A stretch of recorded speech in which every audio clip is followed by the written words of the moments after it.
चलो विद्यार्थी मित्रों चैप्टर नंबर 3 धातुओं और अधातुओं में आगे बढ़ीए। ओके,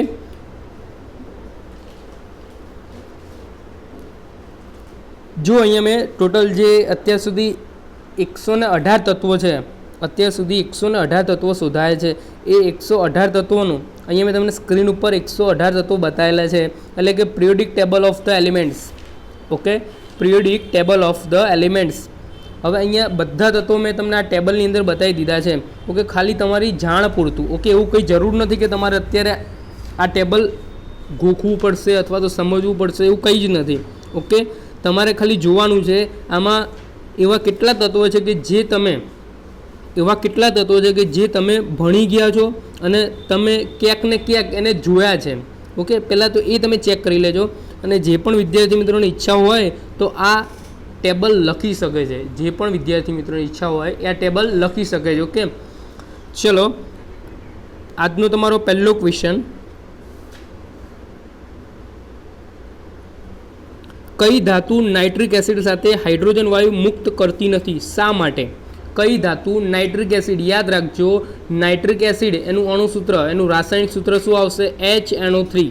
शुं आवशे? HNO3 अने हाइड्रोजन एटले H2।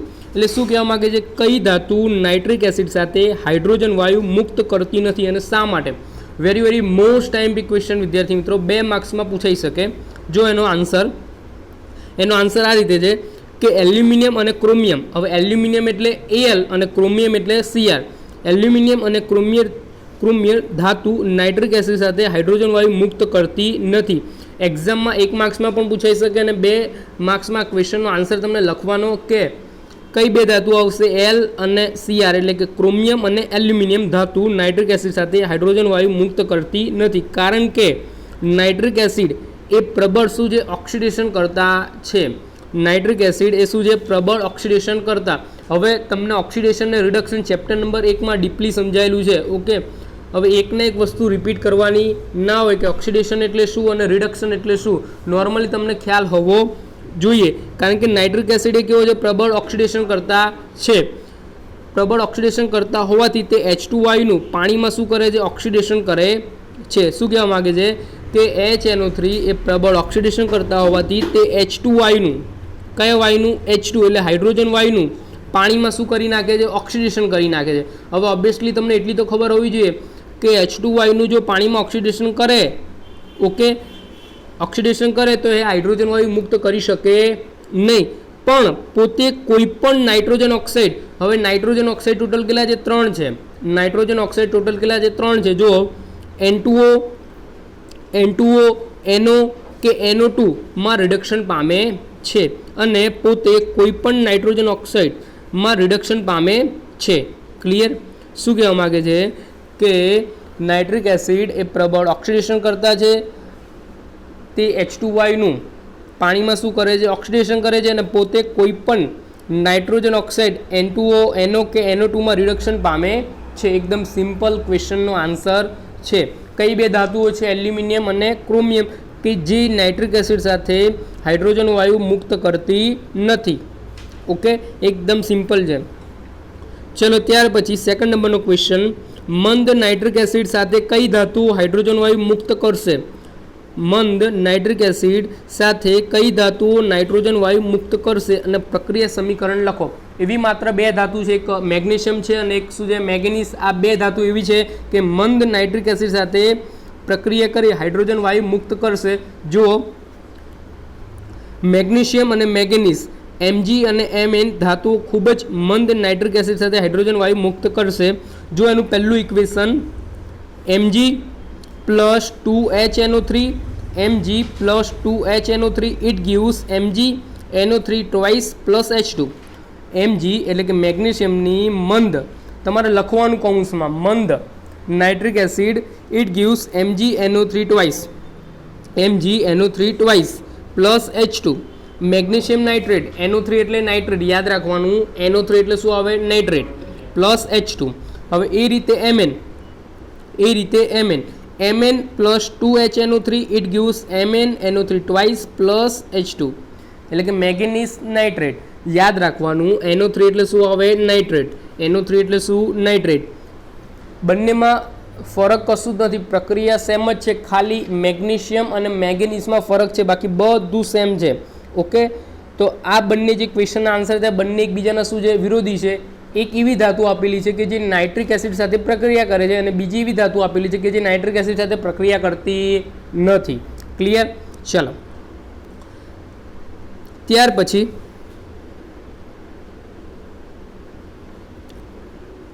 ધાતુની નાઇટ્રિક એસિડ સાથેની પ્રક્રિયાથી કઈ નિપજ મળશે તેનો આધાર શેના પર રહેલ છે? ઉદાહરણ સાથે સમજાવો. સમજો, પહેલા સવાલને સમજો બરાબર. ધાતુની નાઇટ્રિક એસિડ સાથેની પ્રક્રિયાથી કઈ નિપજ મળે છે? આપણને શું કીધું છે? નિપજ એટલે કે જમણી બાજુ પ્રક્રિયા અંતે જે મળે આપણે એને શું કહીએ છીએ? નિપજ કહીએ છીએ. એટલે કઈ નિપજ મળશે તેનો આધાર શેના પર રહેલો છે? ઉદાહરણ સાથે સમજાવો.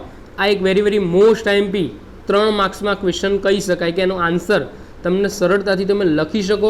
હા, એની પ્રક્રિયા, એનું સમીકરણ થોડું હાર્ડ છે, પણ આપણે એવું સહેલાઈથી એને સમજાવીશું કે જેથી તમને આવડી જશે. ઓકે, હાર્ડ એટલે કે એમાં કહેવાય કે એના જે આગળ જે નંબર આવે ગુણવાના એ થોડા તમારે યાદ રાખવા પડે. ઓકે, એમાં કંઈ નવું આવતું નથી સમીકરણમાં. જો ધાતુની નાઇટ્રિક એસિડ સાથેની પ્રક્રિયાથી કઈ નિપજ મળશે તેનો આધાર ધાતુના પ્રમાણ તથા એસિડની પ્રબળતા પર રહેલ છે. તેનો આધાર ધાતુના પ્રમાણ તથા એસિડની પ્રબળતા પર રહેલ છે. જેમ કે ધાતુની મંદ નાઇટ્રિક એસિડ સાથે પ્રક્રિયા થતાં શું કહેવા માગે છે? ધાતુની મંદ નાઇટ્રિક એસિડ સાથે પ્રક્રિયા થતાં ધાતુના નાઇટ્રેટ. અગાઉના ક્વેશ્ચનના આન્સરમાં આપણે જોયું કે મેગ્નેશિયમ અને મેંગેનીઝની નાઇટ્રિક એસિડ સાથે પ્રક્રિયા થાય તો આપણને શું મળતું હતું? મેગ્નેશિયમ નાઇટ્રેટ, એટલે કે NO3 એટલે શું આવે? નાઇટ્રેટ. એટલે મેગ્નેશિયમ નાઇટ્રેટ અને મેંગેનીઝ નાઇટ્રેટ આપણને એટલે કે નાઇટ્રેટના શું મળતા હતા? ક્ષાર તથા NO કે N2 વાયુ ઉત્પન્ન થશે. ત્યારે જ્યારે નિપજમાં આ રીતે પ્રક્રિયા થાય ત્યારે. ઓકે, ધાતુની નાઇટ્રિક એસિડ સાથેની પ્રક્રિયાથી કઈ નિપજ મળશે તેનો આધાર ધાતુના પ્રમાણ તથા એસિડની પ્રબળતા. ઓકે, એસિડ કેટલું પ્રબળ છે, મંદ છે કે સાંદ્ર છે, ઓકે, નિર્બળ છે કે પ્રબળ છે, પર રહેલ છે. જેમ કે ધાતુની મંદ નાઇટ્રિક એસિડ સાથે પ્રક્રિયા થતાં ધાતુના નાઇટ્રેટ ક્ષાર તથા NO કે N2 વાયુ ઉત્પન્ન થશે. પરંતુ ધાતુની સાંદ્ર, આ યાદ રાખજો, વેરી મોસ્ટ આઈએમપી છે. ધાતુની સાંદ્ર નાઇટ્રિક એસિડ સાથે અગાઉ વાત કરી આપણે પોઈન્ટ નંબર 1માં એ મંદ હતો. હવે સાંદ્ર આવ્યો એટલે કે એકદમ તેજ. મંદમાં શું હોય ખબર? કે મંદમાં જે મંદ નાઇટ્રિક એસિડ હોય ને એમાં પાણીનું પ્રમાણ કેવું હોય? વધારે હોય, એને મંદ બનાવી દે. જે તેજ હોય સાંદ્ર હોય એને શું બનાવી દે? મંદ. જ્યારે સાંદ્ર જે નાઇટ્રિક એસિડ હોય એમાં પાણીનું પ્રમાણ એકદમ નહિવત હોય. ઓકે, 10-15% જેટલું જ હોય, અને પેલામાં પાણીનું પ્રમાણ કેવું હોય? વધારે હોય. એટલે કે સાંદ્ર નાઇટ્રિક એસિડ હોય એમાં તમે વધારે પડતું પાણી ઉમેરો તો શેમાં કન્વર્ટ થઈ જાય? મંદ નાઇટ્રિક એસિડમાં કન્વર્ટ થઈ જાય. પરંતુ ધાતુની સાંદ્ર નાઇટ્રિક એસિડ સાથે પ્રક્રિયા થતાં ધાતુના નાઇટ્રેટ ક્ષાર તથા NO2 વાયુ ઉત્પન્ન થશે. ઓકે, નાઇટ્રોજન ઓક્સાઇડ કેટલા છે? 3 છે. એક NO, N2O અને NO2O વાયુ ઉત્પન્ન થાય છે. એટલે કે આ 3 શું છે? નાઇટ્રોજન ઓક્સાઇડ છે. ઓકે, જો ફરીથી બીજો પોઈન્ટ, પરંતુ ધાતુની સાંદ્ર નાઇટ્રિક એસિડ સાથે પ્રક્રિયા થતાં ધાતુના નાઇટ્રેટ ક્ષાર તથા NO2 વાયુ ઉત્પન્ન થાય છે. ક્લિયર?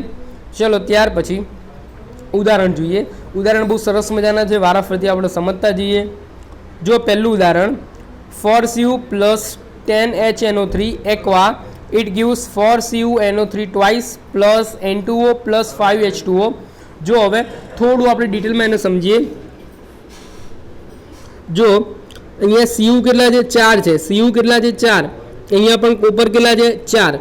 હવે કોપર છે એની કોની સાથે પ્રક્રિયા કરવાની? આપણે કોની સાથે પ્રક્રિયા કરવાની છે? મંદ નાઇટ્રિક એસિડ. એ પણ તમને યાદ આવવું જોઈએ. કયું આવશે? મંદ નાઇટ્રિક એસિડ. શું આવે?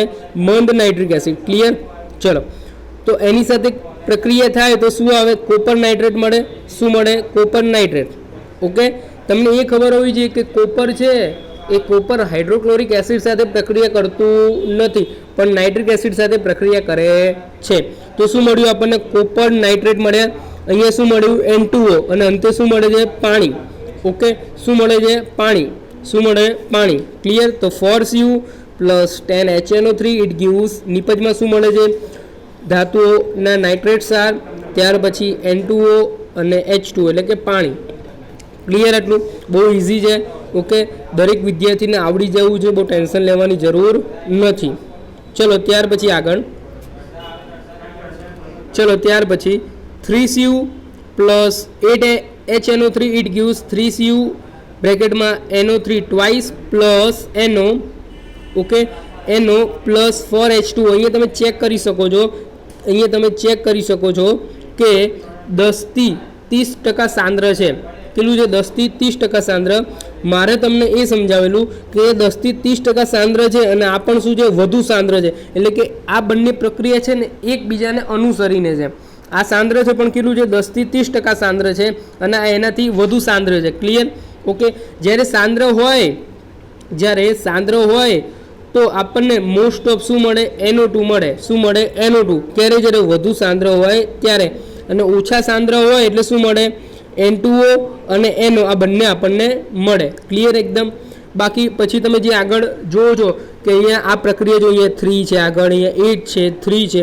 હવે આ બધું છે ને જે લેબમાં પ્રક્રિયા થાય એમાં એક પ્રકારનું આ લોકો એ રીતે એમની રીતે સાંદ્ર સેટ થાય એ રીતે લોકો સેટ કરીને નાખે. ઓકે, એટલે આપણે એને યાદ રાખવું પડશે કે 3Cu plus 8HNO3 it gives 3Cu NO3 twice plus 2NO plus 4H2O. Clear? બહુ ઇઝી પ્રક્રિયા છે. ઓકે, 3 પ્રક્રિયા તમને યાદ રહી જાય એવી છે. જો ત્યાર પછી થર્ડ નંબરની Cu plus 4HNO3 it gives Cu NO3 twice plus 2NO2 plus 2H2O. Clear? ખાલી તમને આ યાદ હોવું જોઈએ, તમને આ યાદ હોવું જોઈએ. મંદ, 10થી 30% સાંદ્ર અને વધુ સાંદ્ર. ક્લિયર? ચલો ત્યાર પછી આગળ વધીએ આપણે. હવે ત્યાર પછી બધા નાના નાના ક્વેશ્ચન આવશે. જો આમાં પહેલો ક્વેશ્ચન, કોપર ધાતુ મંદ HCl સાથે પ્રક્રિયા કરતી નથી. ઓકે, આપણે લાસ્ટ એક પ્રયોગમાં ભણ્યા. ઓકે, મેગ્નેશિયમ છે એ મેગ્નેશિયમ ધાતુ મંદ HCl સાથે પ્રક્રિયા કરે છે પણ જ્યારે કોપર કરતી નથી. ઓકે, આ શેમાં શીખેલા આપણે? ધાતુઓની એસિડ સાથેની પ્રક્રિયામાં. શેમાં શીખેલા? ધાતુઓની એસિડ સાથેની પ્રક્રિયા. ઓકે, કોપર ધાતુ મંદ HCl સાથે પ્રક્રિયા કરતી નથી. શા માટે? જો એનો આન્સર, કોપર ધાતુ ખૂબ જ ઓછી સક્રિય છે. તો આપણે જાણીએ જ છીએ કે પ્રતિક્રિયાત્મકતાનો ક્રમ લખ્યો એમાં આપણને ખબર જ છે કે કોપર ધાતુ ખૂબ જ ઓછી સક્રિય ધાતુ હોવાથી તે મંદ હાઇડ્રોક્લોરિક એસિડ સાથે પ્રક્રિયા કરતી નથી. આથી તે H2I પરપોટા આપતું નથી અને તાપમાનમાં પણ કોઈ ફેરફાર થતો નથી. એનો મેન આન્સર જોવો હોય તો એનો મેન આન્સર આ થશે, તે H2I પરપોટા આપતું નથી અને તાપમાનમાં પણ કોઈ ફેરફાર થતો નથી. શું કહે છે? H2I પરપોટા આપતું નથી. ઓકે, લાસ્ટ ટાઈમ આપણે ક્વેશ્ચનમાં ભણી ગયા એના આન્સરમાં. ઓકે, એના આન્સરમાં ભણી ગયા. શેમાં ભણી ગયા? પાણી સાથેની પ્રક્રિયામાં, ધાતુઓની પાણી સાથેની પ્રક્રિયામાં જ આપણે ભણી ગયા હતા. ઓકે, પેલું પરપોટાવાળું તે H2I પરપોટા આપતું નથી. એમાં એવું હતું કે H2I મુક્ત કરતું નથી અને તાપમાનમાં પણ શું થાય છે? ફેરફાર થતો નથી. એટલે કોપર ધાતુ ખૂબ જ ઓછી સક્રિય ધાતુ હોવાથી તે મંદ હાઇડ્રોક્લોરિક એસિડ સાથે પ્રક્રિયા કરતી નથી. આથી તે H2I પરપોટા આપતું નથી અને તાપમાનમાં પણ કોઈ ફેરફાર થતો નથી. ક્લિયર?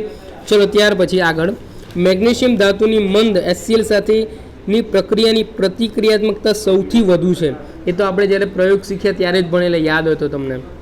મેગ્નેશિયમ ધાતુની મંદ HCl એટલે કે હાઇડ્રોક્લોરિક એસિડ સાથેની પ્રક્રિયાની પ્રતિક્રિયાત્મકતા સૌથી વધુ છે. શા માટે? જો એનો આન્સર, મેગ્નેશિયમ વધુ સક્રિય ધાતુ હોવાથી તે મંદ HCl સાથે પ્રક્રિયા વધુ H2I ઉત્પન્ન કરે છે. શું કહેવા માગે છે? કે મેગ્નેશિયમ વધુ સક્રિય ધાતુ હોવાથી તે મંદ HCl સાથે પ્રક્રિયા કરીને વધુ H2I ઉત્પન્ન કરે છે. આથી વધુ પ્રમાણમાં શું? પરપોટા ઉત્પન્ન થાય છે. અગાઉના ક્વેશ્ચનના આન્સરમાં પરપોટા ઉત્પન્ન થતા નથી. આ પ્રક્રિયા દરમિયાન વધુ ઉષ્મા ઉત્પન્ન થાય છે. શું થાય છે? વધુ ઉષ્મા ઉત્પન્ન થાય છે. આથી કહી શકાય કે મેગ્નેશિયમની પ્રતિક્રિયાત્મકતા સૌથી વધુ છે. ઓકે, જો આગળ, મેગ્નેશિયમ વધુ સક્રિય ધાતુ હોવાથી તે મંદ HCl સાથે પ્રક્રિયા કરી વધુ H2I ઉત્પન્ન કરે છે. આથી વધુ પ્રમાણમાં પરપોટા ઉત્પન્ન થાય છે. આ પ્રક્રિયા દરમિયાન વધુ ઉષ્મા ઉત્પન્ન થાય છે. આથી કહી શકાય કે મેગ્નેશિયમની પ્રતિક્રિયાત્મકતા સૌથી વધુ છે. ચલો ત્યાર પછી એક્વારિઝિયા એટલે કે રોયલ પાણી. ઓકે, જે આપણે પેલું લખીએ છીએ AQ અવસ્થા, જે નીચે ખબર AQ બતાવીએ છીએ, એક્વારિઝિયા. અમ્લરાજ, એને 3 નામ છે: એક્વારિઝિયા, રોયલ પાણી, અમ્લરાજ. એટલે તેમાં કઈ કઈ ધાતુઓ ઓગળી શકે છે? તેમાં કઈ કઈ ધાતુઓ ઓગળી શકે છે? જો સાંદ્ર હાઇડ્રોક્લોરિક એસિડ અને સાંદ્ર નાઇટ્રિક એસિડનું કદ 3:1 પ્રમાણમાં ધરાવતા તાજા મિશ્રણને એક્વારિઝિયા એટલે કે રોયલ પાણી એટલે કે અમ્લરાજ કહે છે. શું કહેવા માગે છે? સાંદ્ર હાઇડ્રોક્લોરિક એસિડ અને સાંદ્ર નાઇટ્રિક એસિડ એટલે કે સાંદ્ર HCl અને સાંદ્ર HNO3 નું કદ 3:1 પ્રમાણમાં ધરાવતા તાજા મિશ્રણને એક્વારિઝિયા રોયલ પાણી એટલે કે અમ્લરાજ કહે છે. બહુ વેરી મોસ્ટ ટાઈમ બી ઘણા વિદ્યાર્થીઓને નથી ખબર હોતું કે અમ્લરાજ, રોયલ પાણી અને એક્વારિઝિયા એટલે શું. અહીંયાથી ચાલુ કરીને આટલે સુધી તમારે લખવાનું. ઓકે, સાંદ્ર હાઇડ્રોક્લોરિક એસિડ અને સાંદ્ર નાઇટ્રિક એસિડનું કદ 3:1 પ્રમાણ ધરાવતા તાજા મિશ્રણને એક્વારિઝિયા રોયલ પાણી અમ્લરાજ કહે છે. એક્વારિઝિયા પ્રબળ ક્ષારીય ધુમાયમાન પ્રવાહી છે. કેવું છે? એક્વારિઝિયા એ પ્રબળ ક્ષારીય ધુમાયમાન પ્રવાહી છે. ઓકે, ધુમાયમાન એટલે એકદમ તેજ, કે એ પાણીની અંદર મૂકતા તરત એ ધાતુ સુધી ઓગળી જાય એટલું ધુમાયમાન. ઓકે, શું હોય છે? એકદમ ધુમાયમાન એટલે કે એકદમ તેજ હોય છે. એક્વારિઝિયા દ્રાવણમાં સોના તેમજ પ્લેટિનમ જેવી ઉમદા ધાતુ ઓગળી શકે છે. એક્વારિઝિયા દ્રાવણમાં સોના તેમજ પ્લેટિનમ જેવી ઉમદા ધાતુ ઓગળી શકે છે. એક્વારિઝિયા દ્રાવણમાં સોના તેમજ પ્લેટિનમ જેવી ઉમદા ધાતુ ઓગળી શકે છે. એટલું પ્રબળ હોય છે, એટલું ધુમાયમાન હોય છે. ઓકે, કે એ પાણીની અંદર, એ રોયલ પાણી, એ અમ્લરાજની અંદર કોઈ પણ ધાતુ હોય એ બધી સુધા ઓગળી જાય છે. ઓકે, એટલે કે એક્વારિઝિયા દ્રાવણમાં સોના તેમજ પ્લેટિનમ જેવી ઉમદા ધાતુ ઓગળી શકે છે. ઓકે વિદ્યાર્થી મિત્રો, તો આ લેક્ચર આપણે અહીંયા સમાપ્ત કરીએ છીએ. નેક્સ્ટ લેક્ચરમાં એક નવા ક્વેશ્ચન સાથે મળીશું. Thanks for watching. ઓકે વિદ્યાર્થી મિત્રો.